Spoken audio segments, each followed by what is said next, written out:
the sprint, the time trial. It was the mountains on the horizon on the third day of the Amgen Tour of California between San Jose and Mount Diablo State Park. The climb itself coming at the very end of 108 miles or 175 kilometers.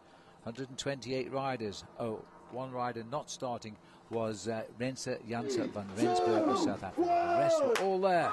They were flagged away on a very, very hot day where temperatures would soar to almost 35 degrees Celsius. But Paul, it didn't stop a breakaway of 8 riders forming only 5 kilometres in.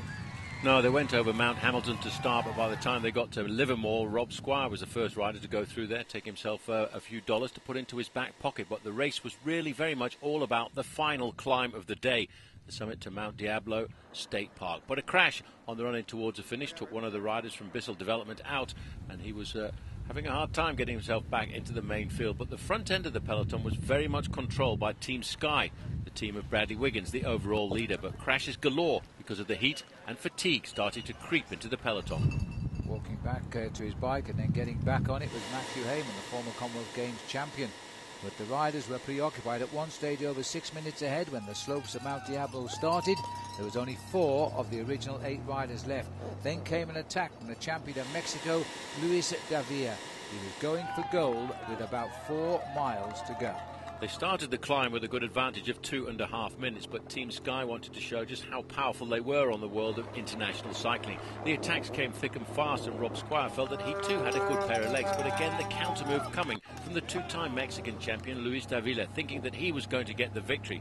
But all of a sudden, in the shadows, was the yellow jersey of Bradley Wiggins, wiping it all away. Yes, just about 7 kilometres to the finish. The field were all up behind the breakaway. The field in quotations because there was only about 20 of them left, all under the pressure of Team Sky.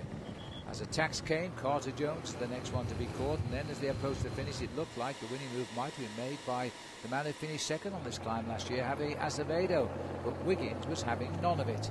He nullified all of the breakaways. A last move coming from Adam Yates, the British rider on Team Orica Green Edge, and it looks as if he's caught everybody by surprise. But coming out of the gap was another Australian rider, Rowan Dennis. Rowan Dennis, 11th on this climb, losing the day by 44 seconds. Had started the day 44 seconds behind Bradley Wiggins overall.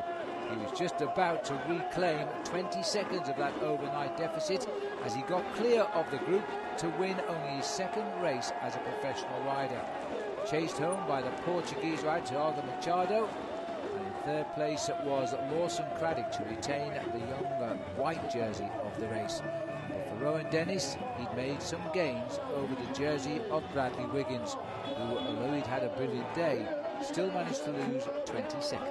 Yes, but he retained the overall lead by 24 seconds as he moves into 2 flatter stages as the race will continue down the Pacific Coast Highway for the next 2 days before the next rendezvous with the mountains at the ski resort of Mountain High. But it was all about Rowan Dennis and Garmin Sharp today.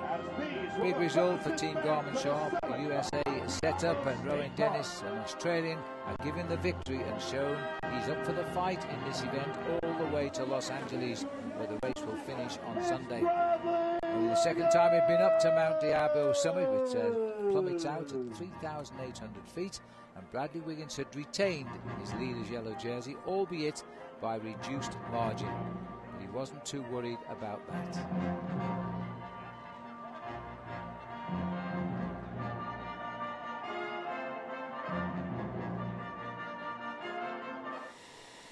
So the overall situation, Bradley Wiggins now leads Rowan Dennis by the reduced margin and back to 24 seconds, while Machado is third at minute 5. Lawson Craddock fourth at 1:21. He won the best young rider jersey last year. Peter Stettner lived up to his reputation today. He climbs up into 6th place overall. A good ride too for Matthew Boucher. Javier Acevedo now in 10th.